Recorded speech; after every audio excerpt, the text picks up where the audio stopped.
Good evening to Kwaniriza nnyo ku Junction ogambo cheyo Jody. Since Dokwango Turaba, we are hoping that you're doing well. Era buli kimu kitambulira bulungi. Auntie Sue, Makula and Pavin. Our topic of discussion today is how do you get over that ex?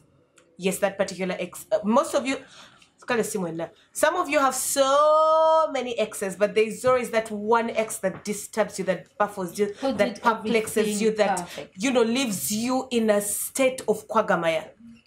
Well, how do you move on from that ex? Welcome to the show. It depends. Imagine you had this rich ex or current home. But now how do you degenerate like that? It's love.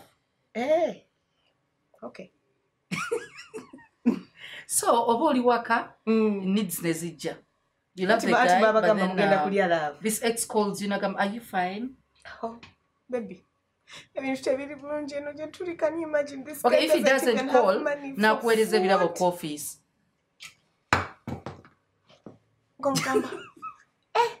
But let me tell you, stay away from exes. Those are the devils. Satan, the devil always come back to check on you. Yeah. Well, what does he think he's going to do that he failed to do the other time when I was with him? Money. I saw something like I was looking at that. So what I saw is something very different. I saw what?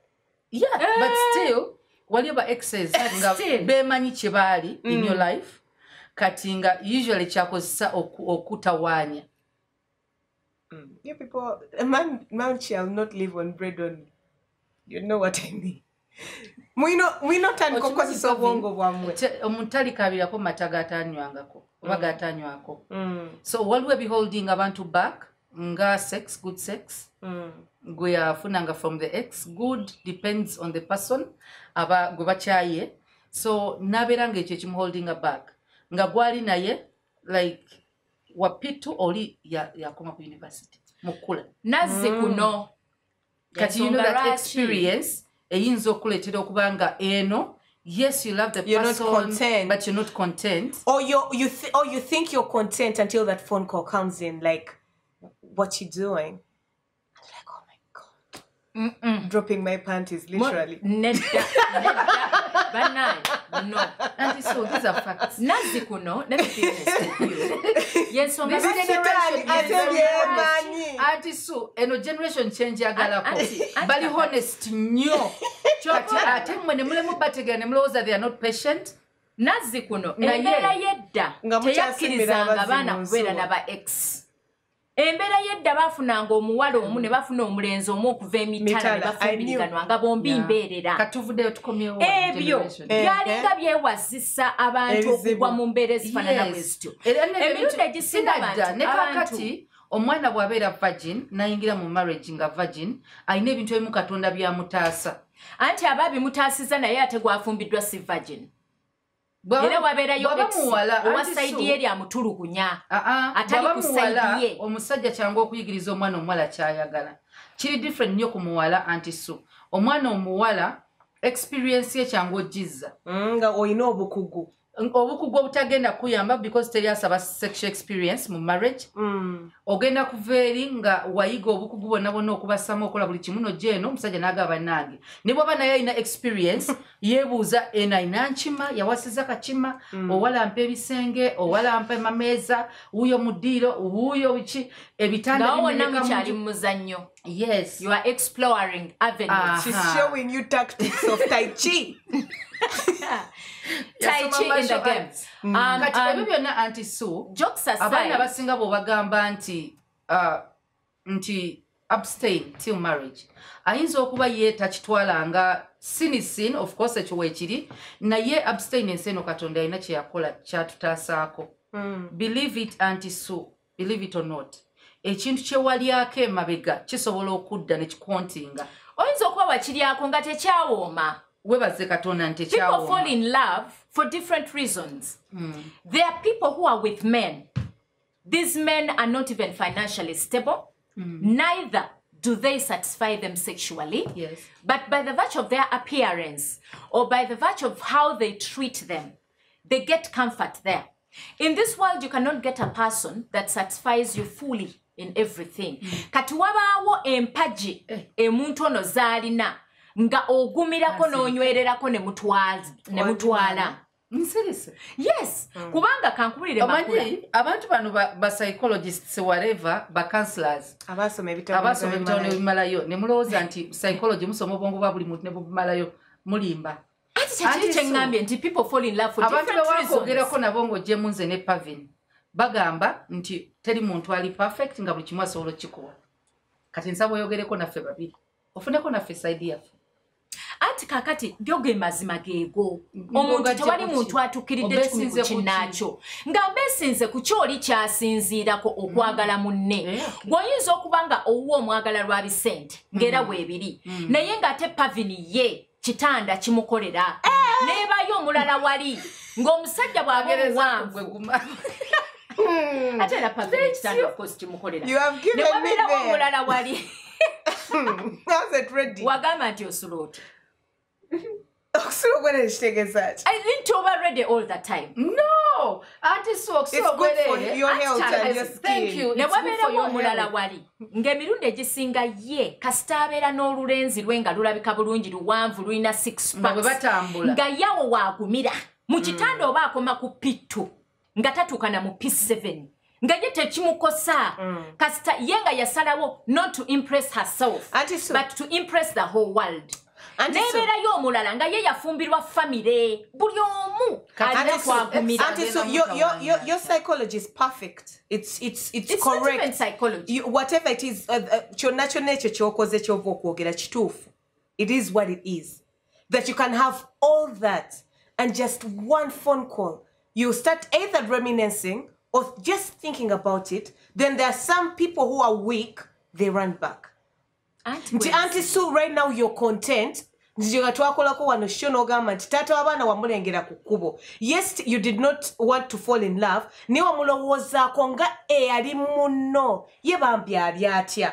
It's human nature. Oshitegera chiringa kati netuva ku salt nembeze myaka 9 omu mukaga nenfa and so jja kubeera ogambe bambi Pavin. Even if we hadn't been together for like those 80 years that were between us, Oshitegera, it's omuntu gomanyi amazzi gakulukuta jegali gakulukutuliddeko. You get what I mean? Like it's easy for the river to find its way where it has been before. And I'm not saying that automatically everyone has to sleep with them. No. It's finding out that your ex is getting married. You just be like, oh, congratulations. I hope she makes him happy. You can get some people. No, Neda, see Mububi. Sagalo misunderstanding it. Yes. I'm trying to explain. If you did not heal. If you didn't get over them. No gamba, I thought I was the only one. Gwainzo falling in love with. Now for you, you think you're almighty. I thought I would be the only one. Now someone who thinks that like that, or malala, you feel like you're almighty. But there are some people who genuinely, when they tell you about your or probably you guys used to date at work, oh, by the way, Paul is getting married. Or you know your Paul ex? No. So by the way, Paul is getting married. No, come Bambi, I really hope, because you're in a good place where you are right now, very happy. Like Bananga, I wish Paul happiness. Bananga, Mokama Abampera Abalongo, like Inga, it's genuine. Yes. There's that reminiscing, there's that thought of this person was once my person. Then there's this. There are some people that we are talking about today. About failings. You are afraid to let go because probably you're not content in the relationship you're in, or you did not get closure. You probably could have, you're probably content. No. Long-term memory, etereka bingi. Minje mabega. Kakati omuntu ati makula era gwosalawo. Gwosalawo nti bannange. Omuntu oli twatengana kati nfunye ono byonna byensuubira ebirungi byenjagala kambifune muono. By all means you'll make this work. Na yo muntu bobanga oli wakadda nyuma kitegeza nti probably choyagala tochimanyi. Kubanga boba walemererwa oli waliwo ensonga ezakulemesa oli. Kakati ekikuzaayo ne wabanga akoze telephone call. Tetwogedde kubaddayo wali abadde naye wali abataddayo naye ng'agaanye okuletinga go that person. Era obeera eri oba wadzeeyo oba zzeeyo mu birowoozo not physically. Tokkiriza kuddayo mu birowoozo. Mbadde njagala okkirizeeko. Antiso has never been in love. Lwaki omubiri guno gubeera n'ono gw'oli naye present ate ng'omwoyo n'emmeeme biri eri. Okimanyi nti omwoyo n'emmeeme usually wazuula ekimwagaza okuddayo asobola okuta. Exactly. That's why the show is here today. Nti sagala olowooze nti abantu bonna basobola okubanga bebakyawa.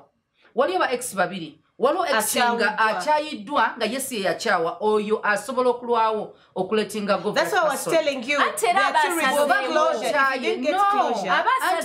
Okugaana okuletinga kwetulugunya nga ate era tojja kuddayo. Me and Essence are dating. Me and Essence tweyagala. Essence nankyawa. Anti Susi namatira nti nno omusajja oyo muchaye both of you listen. Probably you don't know what exes are, or you've not been in love before or in relationships. You people, Auntie Sue, what do agenda okusoma nagenda ebweru, and you hear that he has moved on, then you also choose to move on. Then you also try to move on. Ochitegera waliwo gwe bakubikira nti yafa nalamuka navayo mu lutalo nga bambi abadde mulamu nga you had moved on. Ochitegera like waliwo scenarios mpitirivu. It could be communication, or your parents told you toddamu kwogera naye nga naye yali first cut yo, not sexually, but that boy, that was it for you. Whether sexually or not, whichever. Like there are different exes, so there are different. I need people who are watching us right now to understand. I know we are not judging you, saying that you failed to move on, because there are different scenarios. And such yoganyo tegera. Yes, wali wo abo boyogera kabo. Nabo tujabano nako. Jebalinga just basego. Then wali wo linga teyafuna closure. Probably they moved nave echana mukaka nagenda wa mukampala okusoma. No, and those answer chitegera. Relationship eno teyagwa mu ngeri eri natural. You both didn't agree to go your separate ways, but it was circumstances that failed to help to okatigwe in your head obera onogama nti kale singa najja naye Kampala. So every time he calls, you're thinking he's probably trying to be on the same page with you. That's why we are here today to explain to people. Because people give... No, Auntie so. But Nakugamba... Auntie so, Ogamba... Auntie so kangereze, when I was in school, high school, nganginafuna wana boyfriend kusomero. So this guy... Of course, the two is in a relationship with it. Yeah. Na ye, nga abana bato, we loved each other, nga butulowoza. Okuja kusaidia ya boyfriend wange yali nzibu bali munyo oluzungu lungi. Nga bajja ku vidi bamutuma mpite. Yeah. So now, nga bamutuma akuyite. Ye yali akuzali mu senior 5. Nga bamutuma akuyite yali yakwogera yo dance. Yanyanjula yo ne wabwe nti ndi girlfriend wagenda kumpasa. Nensigala musomero lyerimu nalivamu end of senior 5. Ne bamutwala Kenya. Bwe yamala agenda okomawo nga ndi mu relationship. Nga takiriza nga gamba teyancha wasamukyawa. It was just I went to Kenya. Nga gamba no nze wendikiriza. No, we didn't. Mwe wandikiranga mabaluwa. No. Why? Nali sina simu kusomero sayina na simu. He had a phone. Family yellow pages yawerezanga mabaluwa. No, address yo. Today waka. Wandikoseza address y'essomero. Damu reality kati. Omuntu gwoyagala twaberanga n'obusomwa. Twaberanga n'amabaluwa nga gajja. Bwe tuba twalinago mu myaka gyaffe kati gwe muto wange muyinza tumuto okuba. Mulire ekyange kyali bwe kiti. Bwe mwali mulabagana mwesiibula. Ogenze kusoma ngeze kusoma gwe tunadda tudingane. Tuddamu okweraba. I know you're putting so much in this relationship. Kati yuno yakwekuumira nadda tenasanga magoga batukanye. Because twayawuka. You were not trustworthy. Temwayawukana pase. Yali agenze kusoma ng'akomawo. Already akwanjudde mu bazadde be. Kati gwe wagabatukana ki? Ng'ofuna abalala nga munnaali yali asoma yali boyfriend wasomera ati kati nkubuulira. Bw'omanyi tekitegeeza nga yakwanjula mu bazadde be. Ndala asanga nazala n'omwana. Ati kati gwe wamuvinga on. Wamuvinga on ate notamutegeeza nti omuvinze on. So much happened in between. So much happened. Nze nali mu second year nga njimalako nefuna olubuto. Nga ye ali mu Kenya ali mu kusoma amala. Aligidde bambi girlfriend wamaladde mangu amusange. Bwe yakomawo yali amanye waffe kubanga twali tetupangisa. So he came. Natandika onyumiza mami wange nti boyfriend wange. Mami wange yayita mumanyi namumanyi. Naga Susan talinawo. Nagamba nze mwagala ngenda muwasa. Sajja atagera okusaba ne mugamba nze nazaala nina n'omwana. N'ebya relationship sibirowooza nako. Nangamba nze okukkiriza nti bakutute bamala kuwasa. Kati ye kyali kuye nga ganyoletinga go. Anti kubanga temwaletinga go. Teyali laavu byali byasomero nga tuli ya because the thing is kambabuulira ekintu kimu. Maybe he was in love and I wasn't. Abantu mwenna abafalinga in love. It's very important for you to do a research and ascertain that you're on the same page. There are people, yes. There are people who fall in love in the mind. Let us fall in love. There are those who fall in love in the heart. Let us fall in love. Walk in love. Don't fall in love. Madam, no. Because at the end of the day, you broke this boy's heart. Yeah. He has gone to study. Hearts are there to be broken. He is coming back. And then he finds you've broken the virginity. You've given back. You're in another relationship. Yeah. Move on. Anti kakati. So we know you will reconcile. Wandibadde tomugambe ebyonze nebya boyfriend girlfriend byafenze sibiri nakonze na moving on. Sometimes some of the exes are actually really psycho. They need to know the exact answer. If you want to know I showed him nze na moving on era nali manyi byali byakoma because I didn't get in touch with you didn't get in touch with me nga bwobadde obuuza sadda mukulaba bazadde be sadda mulabako anti Sue senior 5 6 year 1 year 2 ati anti Sue oli answer mozanyira but the problem is you fail to understand the psychology of human beings nti wano oli mugamba temwachimala or you didn't let go yachimala but me as her ex avudde Kenya techagwa Auntie, because you cannot dictate everyone's reaction. Auntie, so do you know that there is a possibility that your ex is watching you on TV right now saying, Mamma mia?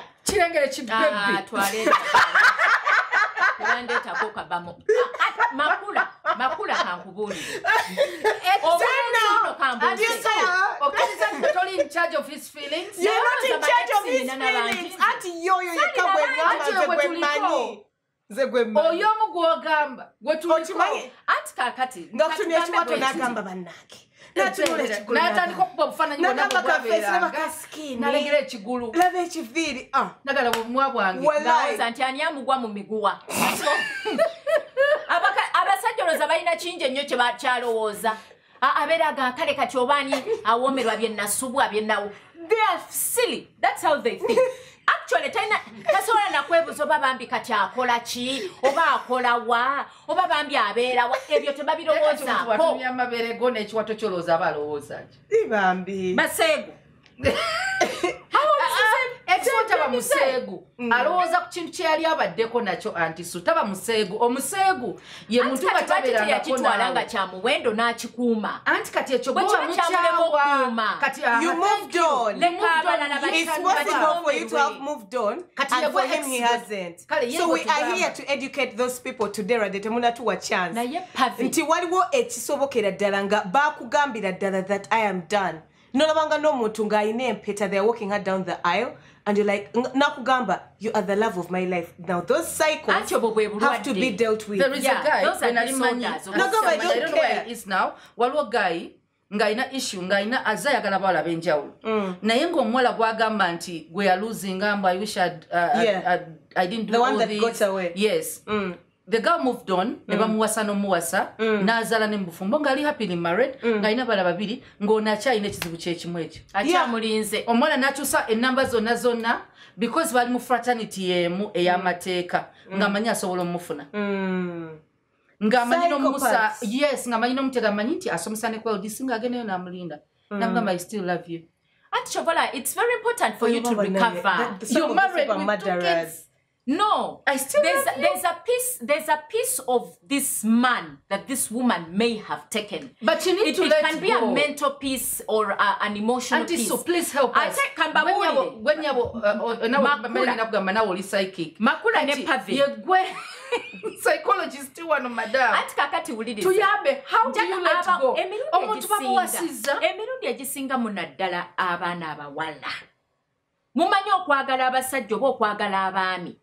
Olw'okuba oyagala akwagale wekka n'ogendako ne mundagu omutabulire ddala atabukire ku omutwe bassa mu ccupa ate omala omussa mu kacupa akatono akacutex ng'omusibira ne mu kabada akwagala n'ayitawo I saw one omukazi bamugamba nga buli w'otuuka ku saa mukaga ogw'ekiro ng'ofuwa mukone ku mukka kyokinge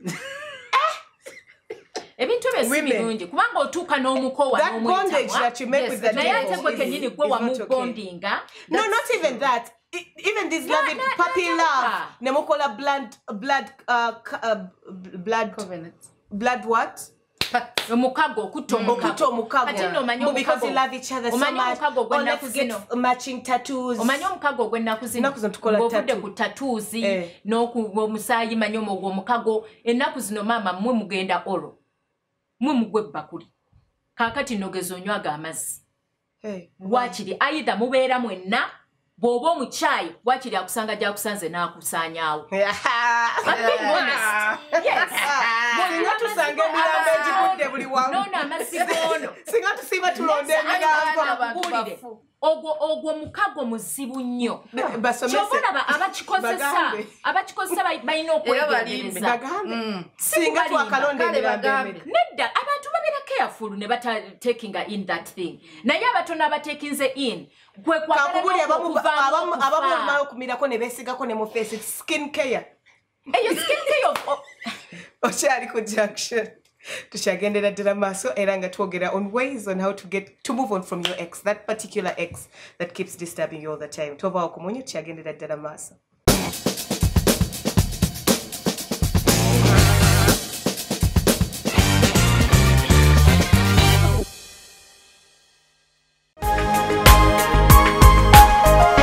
Soul Television, Femunyo.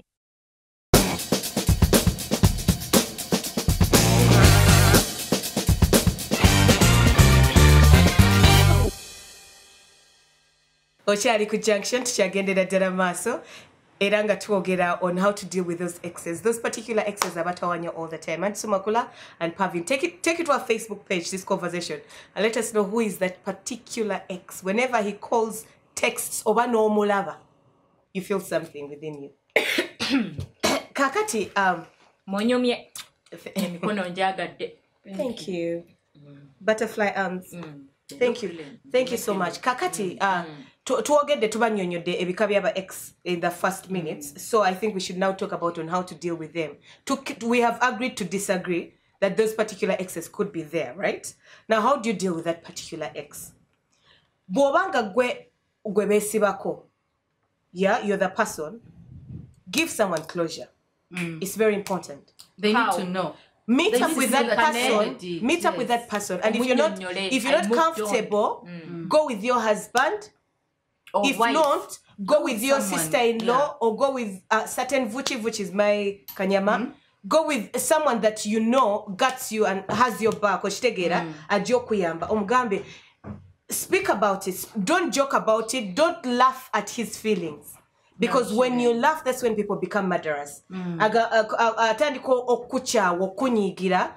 you become like an enemy to him. Don't embarrass them. Take it serious. I'm so sorry we had this. It was really nice while it lasted. But I moved on and there's no chance of coming back. Omanyi waliwo abantu bakuchawa kati be bakuchawa naye ate buli lw'omusinkana aflatinga naawe. Auntie Mugamba, you need to stop. Please put on a covering top. Auntie, I don't care about your thighs anymore. Like, you need to communicate. You need to get serious. Auntie, thing is, what people also need to know is, bomuba mwali mwagalanyeko waliwo memories ezisigalawo. Ate emirundi egisinga bw'otandika okuflatinga ne ex oba n'abeera ng'akusumbuwa kati ng'oluusi temwamwogera nako with your spouse. Emirundi egisinga obungi batandi omwami oba omukyala atandika okukusoma nti emmeme ye erabika eri divided. N'olwekyo nze nteesa nti ky'osazeewo nti mugende mwenna. Genda n'omuntu wo.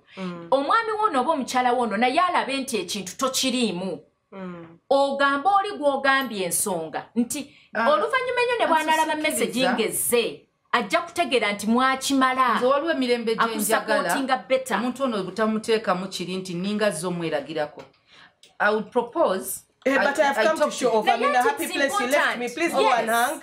Genda wait, jump off some building. They will not believe until they are able to see. About it. You tortured me, I cried, I wailed for you. And now I'm happy and you don't want me to show off my testimony? Please. Ataba ex abasinga baflatinga na famsumbu. If my boo is coming, I'm bringing my boo. Bagala kutusuza chetulina, not that bachatwagala nnyo. Emita gisinga omusajja omukazi ayinza n'okuba ye yakukyawa. Omazoge omuvinze ono finye sente zo zirulize yadduka nti obwavu bungi amaze atandise okutulugunya mu ddembe lyo. Waliwo katika nkubulire waliwo abantu ebimu endinga up mu makoti. Ngolaba your life is abakyala tulina okukkiriza nti Katonda alina ebintu byatuwa n'atabiwa abantu balala.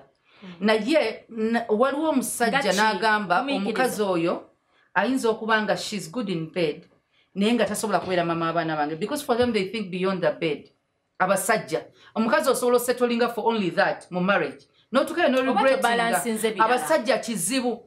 Era omusajja toyogerako program emu nga tugamba nti omusajja asobola okulimba nawasa omuwala omulala n'akulimba nti nkwagala just oliba munsibako busibi nga si fact nga gwe olina kyokola ekyo ekimu naye nga bw'agatta byonna byonna tayinza kuletinga go of the other person lwakuba gwe ojja musanyusa mbuliri. So abasajja abamu tebaagala kuletinga go. I know mukazi gwe yawasa gwayagala buli kimu gwayagala osigala nga akwebakako ninga tali kuwasa. Until now you've become a rubbish bin. Yes. You've become a dumping site. You are a toilet. You are a toilet. Oria ebigaze ebisesemye. You're that person. You're disgusting. You need a pavilion in your life to remind you of your worth. Ngenda bikugamba straight to your face until you start to hate that person. Because sometimes you need to hate to move on. Omuntu oyo bwabanga agira nadda. Alina ekifo kya feelinze.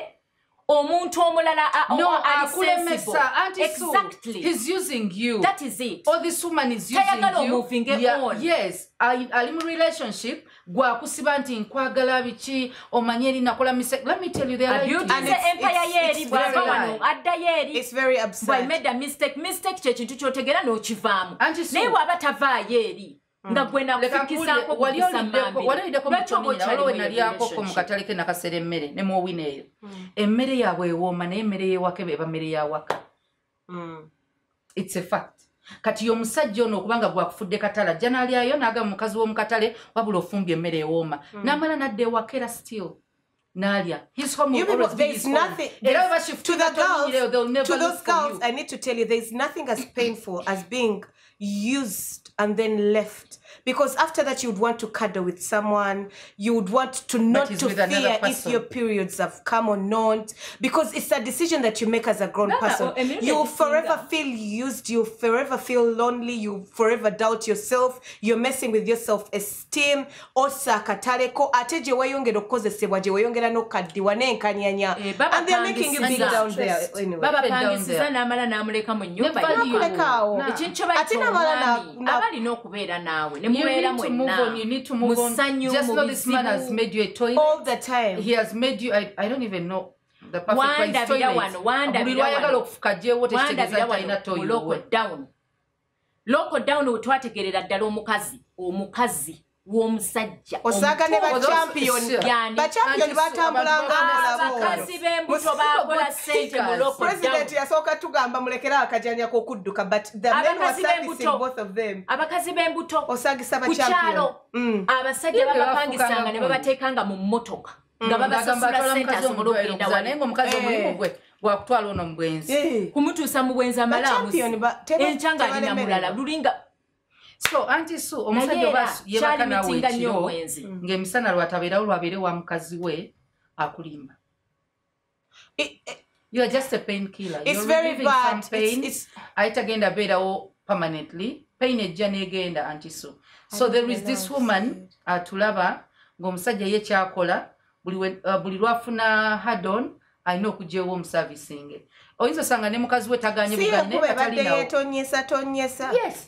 You're just a blanket. When you make yourself available, exactly, he'll come. I'm always telling people, Auntie, do not avail abantu yourself. bategeere nti sex ono musajja yekasi yafunamu. Kwegamba njagala tutegeere nti n'omwami n'omukyala n'omuwala ono akkiriza okubeera n'omusajja ono ayinza okuba ng'akyetaaga sex ng'amwetaaga okwetaaga kwati kye ŋŋamba okwetaaga kwe ne kusukkuluma ku byalina okubeera oba ku byalina okufuna stability y'obufungokankutangazeemu kyobadde totunuulidde okubeera cheap nga just sex you may think that some of these girls want sex.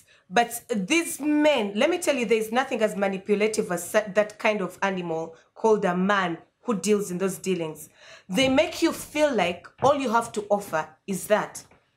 So you only, exactly. So you always forget. Give. No, you don't even forget. You give because you think if I give him, maybe he will come this back time he will stay. Yeah. Maybe if I do this time, it will make me love. It will make him love me. Let me tell you, those men are so manipulative that they make you feel like if you do not do this. Auntie, that's why we are talking to them right now. Auntie Sue, omuntu najja nagamba ntiteri mukazi alinsanyusanga gwe mbulina nga takuwasa. Nga talina ne family. Era kitegeeza mu masuuka gokka. Ekisukkaawo okumuzaalira. Era n'omala omugamba nnyo ku level nti singa okeera nga tokyamuwase. If your private parts blocked, you're not a human being. Oli lubuto. N'omala omugamba nti oli lubuto awo olabira ddala obuzibu. No, Auntie Sue. Ennaku zino ba champion akugamba it's okay. It's all right. Auntie Sue, I'll take care of it. Let me tell you, they have changed tactics. Nti n'omwana jamulabirira. But he has wasted your youthfulness and your whole entire life. I'll quote Pastor. You grow up a bitter woman, an angry woman, an envious woman, because you forever look at that woman and think, what does she have over me that I can't offer? Do you know abantu ababera n'ebirowoozo ebyo be bagenda otandika okuvuma abantu ku social media that it will end in tears? Do you know why? Because they have ended in tears. Oshegera, those are the people, auntie, you degrade mpola mpola. Olumala okuvuma buli bw'osanze mu taxi ne mu katale, ng'ogenda wa musawo muganda. When that fails, you murder. You murder. Yeah, like I was saying, Pastor Terogamba, do not make a permanent decision in a temporary situation. Situation, owulira oyagala kwebakako. Yes, we all get those feelings. Owulira oyagala omusajja kwebakwako. Okay, yes. You have those urges. You want to have sex, but not every time. Now, yeah, it is temporary. Tell muntu akera kumacha nagamba yagala sex olunaku lulama mpozi ngoli idle. So, okoze decision eyokwebaka n'omusajja agenda okulekera memories, asobola okufunisa olubuto, asobola okufunisa obulwadde gy'abadde atambulira yonna, just because oyagala kufunayo kyokola. You keep giving and giving until when you're empty. I need you to know that these people give not only their bodies, but their money, their time, because you want their him intellect, back, you want her back. Because you offer, you feel like women tend to think that that's fighting for your man because they're told to be go-getters, fight for what is yours. Now that's being desperate. They sacrificially put in everything. That's being desperate. I do not side with such a woman. Like, let me tell you, I'll tell you point blank. Of course, I'll give you time to be stupid and, you know, to move on. But when funa kagap when yingiriramo, now you know what? You're messing up. You actually really need to stop because this person is this, and that. If you have a friend who is out there, toba sekerera, tebukola groups kubanyum yako, oba kuba wakonga examples. It's okay to be stupid in love and so go cheat stupid in love all the time. But muwet olumalo muwa time, where she's not going to break. Omugambe yo kamu, bolaba ngobubiri temumenyeza nnyo bitandiko bipowaringa byonna because they need to know the truth before it's actually very late. Before it's actually very late. It gets very late and they get very heartbroken. Abantu vane ko heartbreak abamu betta heartbreak nevamu okwetta nalo alema no moving on into another relationship ngalowooza ye nyini tali worth tasobola kubeera na musajja mulala yenna then notandikola omukazi gwe bawasa nosanga omukazi nga yewadde yamuyire acid naye omukazi gwe bawasa acid ng'omukazi watakimanyi nakimanya nti bawa alina ne ex amulemeddeko bw'ati okitegera nga takugambye anyway okyali ku junction tukyagendera ddala maaso tujja kubanga tukomawo but do not forget to go to the Junction Soul Television, that is Facebook and YouTube. Tovao.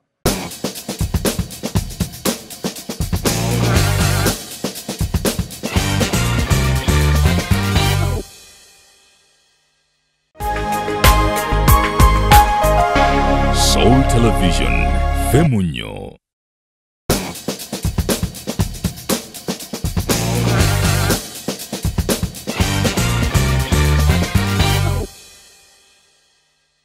Okyali ku Junction tukyagendera ddala maaso era nga twogera kuba exes and how to best move on from that particular ex that has been disturbing you.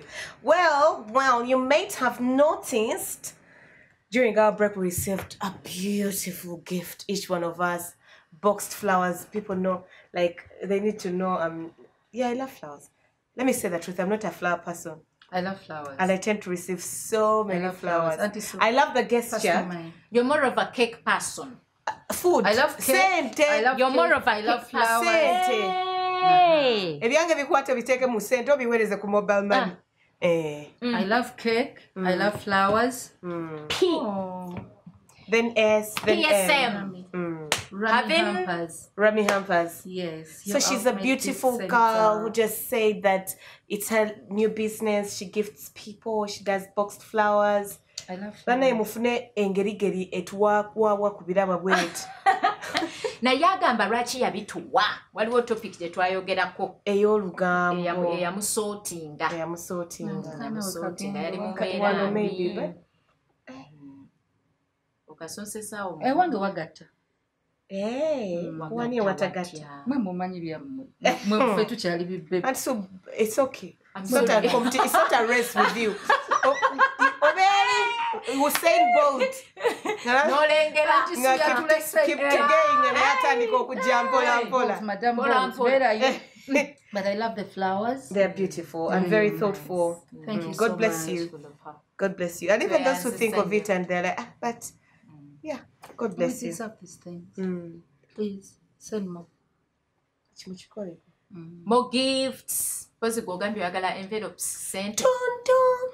I'll be like, oh Lord, that sounds like a melody. But now today kuba ex to be serious. They're those exes. For them, that's how they perturb you. Flowers. Omuweereza ekimuli ng'ekyo. Mobile money. N'osooka owunga. Ng'akumanyi. And the devil does that. Stand ayitira mu byoyagala. Your past. Exactly, because they have been there. From your past, we bagenda okuleetera. Exactly, they have been there, so he knows what button to touch. Gagamba nti oyo paving. Buweereza ka message. Omanyi paving ekitawaanya. Ka euros. Yono omuntu nga gwe bakyaye nga si yakyaye. Naye nga kyalina those feelings, emotions. Nga yakyaye. Nga gwe bakyaye. Kyokka nga ye yakyayagala. Well, in case you need to move on, I need you to know that remember the humiliation. Because most cases when they are leaving, they don't just send him kuko again. Akulangira obuntu obutono. Wali abatalangira. Okay, he didn't consider your feelings. People who love you consider your feelings. People who love you don't leave you for another person. True. People who love you do not betray your trust with other people. So once they leave you, then they don't love you. Accept it. They never come back with good reasons. They have come back to taunt you, to take you off your balance. They have noticed you're doing better than them, and they're wondering, Chichi, Rachi, Rachi ali bulungi. I love flowers. You do. Amuleetereyo ekimuli. Omwami agenda kuwa ebimuli. Kubanga kakati ekintu kye tulina okumanya nti njagala nnyo abantu abakyawa babeere considerate. Kubanga wuliriza omuntu aba agenda okukyawa ye aba yeetegese. Omuntu agenda okukyawa leero Pavin ng'abadde yakukyawa dda myaka 2 emabega. Akutasize emyaka 5 gye yandikuvuze speed nga takugambye. Ye azze yeekolamu omulimu azze akukyawa. It will not hurt as much as oli. Exactly. But when will you be ready for me to move on with my life? Emotionally ready. And the thing is, let's not be selfish also. Muba weekyawa in a bad way. Kati kino ze kyenteesa. Bwe muba mutudde. Mwogerezeganye nga bwe mwatuulera ne mukkiriza okwagalana. Mwogerezeganye that in 2 months ngenda kuba nkukyawa. Mwogere mugambe naye ekintu kino ndaba gye kiraga sirabayo. You know, ne bw'obanga tomukyayo ko. Omanyi nti abantu tebawuliriza. People repeat those red flags. Nja kunoba. Tuba n'ebibuuzo nga ansa tetuzaagala. At least omuntu naye yeeteeketeeke. Niyinza okubuuza lwaki. Ansembi osobola muno njagikuwa nti no yenjeera nnyo okomawo leeti oba onywa ekitegeeza no hold up ngenda kukyusa anti era nga nkuwa yet for you already done kati nkubuulire emirundi egisinga oyagala Justin procrastinating ebere mu future secret nga bwe tumanyi nti tetwafuna bantu bali perfect 100%. Munno bw'aba alina ensobi z'akoze muzoogereko olaba oba akyusa bw'otuuka ekiseera nga takyusiza. We are not telling people who are preparing to break up. Ati kakati thing is, let me be honest, the reason why they really lag in there and fail to move on abateyata mukkiriziganye mutatekkiriza ate okutakuli wano na wano ebikolwa bino emirundi egisinga byose tebingana ku makya n'osanga nga bombi babadde baagala kiggwe. Ati memories ziri sweet ate zezikomawo ate ekirala bw'oba otadde n'ofuna omupya. Stop comparing. You people live in a perfect world. Stop comparing. Oliko wali naye comparing anono. And so you live in a perfect world whereby people do not want to get over because they had good memories. There are some people who have refused to let go because they're just totally bad people. Not because they really love you so much. He's not insisting to stay in your life. Agamba ati kamusige sirimu ono kuba we nali naye yanneewulirirangako. Why is she doing better than me? Nga kyo kimukomezaawo. Kamukomewo mukubi ebisente mukole ki. Like we need to think. Anti so past yaffe tetera kuba. It doesn't have to be good. Olaba waliwo abantu omuntu akomawo nga takkiriza nti you've moved on. Ngo yakomyewo kuzza mabega nga tayagala. That's exactly what I've said. Yes. Why are you doing well? Why are you moving on? Why are you doing well? Why are you get happy? A man? You have a job. You even look better. Abantu abasinga baba Loli wamwegayiriranga akuwe child support. Tokyamutaba child support. Omwana ali kusomera asoma irrespective of the school. Yes. But you're doing well. You got a better apartment. Tokyamugamba mpereza kuuza rent. Akomewo nga yebuuza. There are some psychopaths their place he envisions you on your knees all the time, and that's where he wants you. You get? So what the moment you stand up on your 2 feet, he comes back just to put you back in that position. Feelings, but you need to put that at the remember back of that ngakwagala omusaba because oli waggulu akwagala wansi akwagala omusaba but so when wobato omusaba yes wobato omusaba abamusungu abamukunyiga. Women don't think that people who come back love you. Some do, but it's nonsense, it's stupid. Like, why did you leave? Share that love to someone else. Abachala, they never get over things. Even men, whoa. But most women. Men just never show. Women are vocal about it. There's a way they kale bambi ndoza alabika kati talina bwabeera naye nedda usually abasinga okkomawo abasajja batera nnyo okkomawo ng'oli bulungi.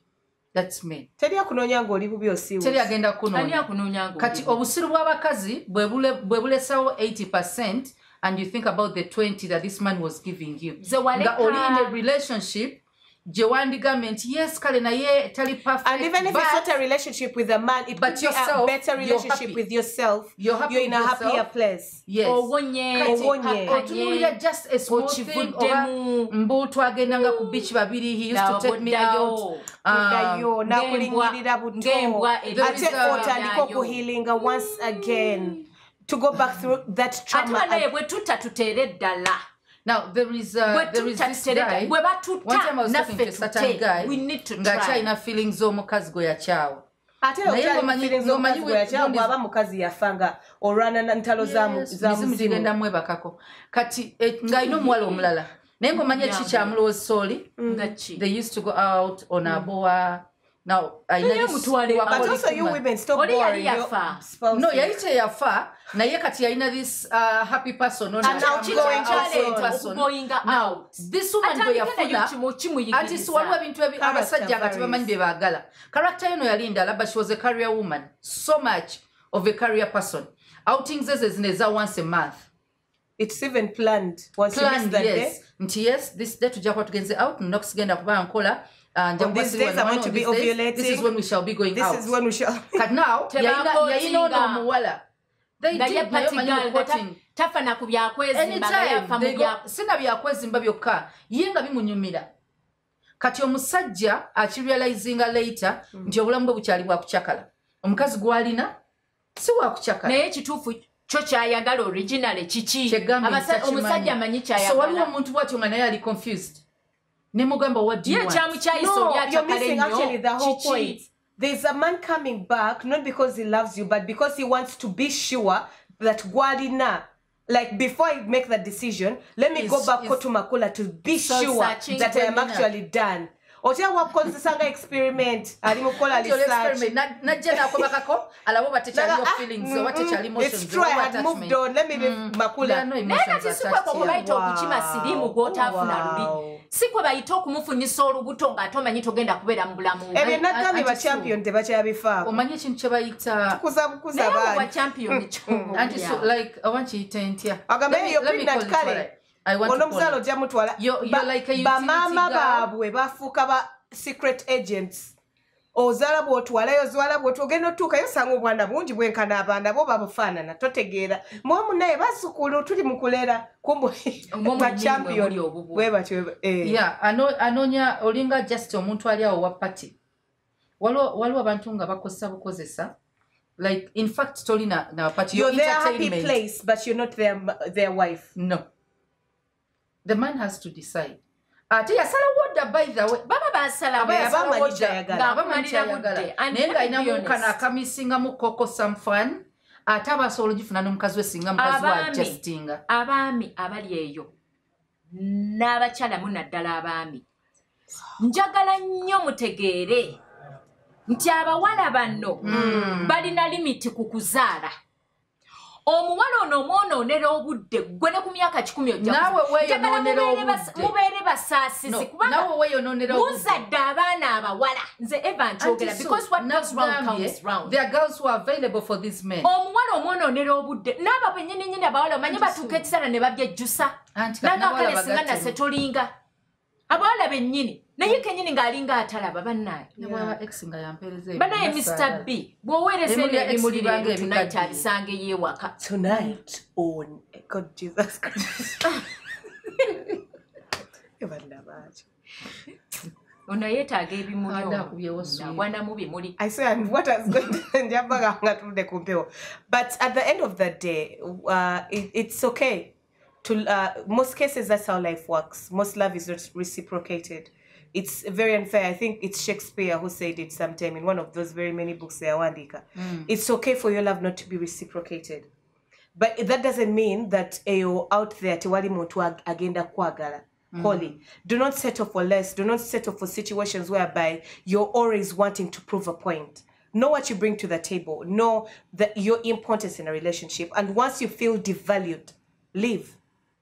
Binebyo kugamba kasita akomyewo I don't binebyo excuses mugamba kasita akomyewe waka. If you know he's juggling you with someone and he's using you as an option, remember that there are diseases, mugabane myoyo, the sexual network is not okay. Because if this girl, every time she's left alone or unsatisfied, she'll call someone again okujjusawo. Nawe by the way nawe musajja akoma walowooza nti o using ono. Now we can use yes. There's a possibility nti akuyuzinga. Financial resources tulikuwawala naye waliwo n'abalenzi abaganyo letingako nga this time it's See, obsessed. Obsession. That's an obsession. It's a sickness. It's like a sickness. You cannot get over someone. You can't move on. It's like a very some kind bad of thing. madness. You can't survive without them. People refuse. People stay in self-denial. You think yes, you can't survive with them. Without them. So, njagala nnyo twakiyitanga ki mu ssomero hysteria. Hysteria. I'm going to die. Take me. I see him. ababeerwaza hysteria they even unleash Makula yafuna hysteria banange senator one chichi mwaka kyogwo wali mu mmeka ntomere kimonde and men know us they do kati okiyita kimonde naye kwolwo yali bu anti manyi katonda bwagenda n'akuyisaako omukono n'olaba emitino nga mpisaako ogwokubiri n'akuyisaako notandika olaba abantu I suffered. What happened? You should ask Vuchi. Ne mutuma n'okusaakibwa omusajja mbuwunyeko bambi wali obadde kikolwakukyaye tanakyawa ekyali kiki ati hysteria beera kumisinga ng'omwagala beerako nga bitasobola kubeerawo alabika kubanga sitera siruwala bwenyi kyali kirina we kiyitaawo kyali spiritual ng'omutuma obusaati nga mububba oba nga nkuwa oyagala bukikula oba baagala buddugala abantu bwati obuddugala aba muunya akawoowo ke akasuuke ne bwe kaba kakwawa that is bondage. It is bondage, fear bondage. Yeah, should never happen to anyone. Naye kati toyagala nakumanya gyali. Ne kati onyumiza embuzo zikomye wakati. Dayinza n'okuba ali mu mochari essaawa ze. I like to know what's going on. It's a figure of speech. Nenga basimanyi nyinza n'okuba nga ndi wano nga alina mu mochari. Kubanga oludde nga tomuwuliza. Yes. Nga muwuliza lwaki toyonoona bintu bino at least nedda oludde nga tomuwuliza no I think it was I just want to know that whole story. I think it was witchcraft obusaati nga babuleeta obusaati nga babuleeta bw'obuwunyako ng'okkakkana nga bw'obuwunyako no I want to know how hysteria pains makula is it like a physical feeling? Do you feel like you're sweating or you want to collapse? Makula nga bw'obuwunyako omala buuza twogerako ba X but X how do you move how do you move on from a particular X like Auntie Sue said emu wetagano because I remember I talked to someone about it nga ali omanyo muntu nga he keeps hurting you but you keep going back so I talked to someone a spiritual leader nangamba now you need to pray about it that's beyond now emotions olinga ina eringa spiritual bondage ati namwe mwesiba nnyo ku bantu ate ne mwala mwe mugamba baba omanyi tukola endagaano eyo nga tetumanyi neweerayiza abamwebaza n'obugambo nga muli mu kwegatta muli mu the only one you never give your body to anyone else just promise makula waliwo wano we muba nga mumala mwaka bwe muba mumala mwaka goba bakazi bannange n'abaami abali eyo weegendereza ebigambo by'oyogera nga mumala mwaka gobaawo nga ebigambo bingi bye mwogera bigambo bingi abantu bye boogera woligwa wendigwa alikwata babanga abalayira ebye nze era abo ne bakuba kufa tugenda ffenna mwattu oli accident nemukuba abadde nawe noofa be careful the words you say words are very very powerful ebigambo bino bye mwogera nga mwagalana noono omulenzi time etuuka noyagala omukyawe naye mulina obugambo ebyogera nga gwogamba awunda buwunyi obadde ku junction tubaagala nnyo until next time kumunyo tovaawo bye bye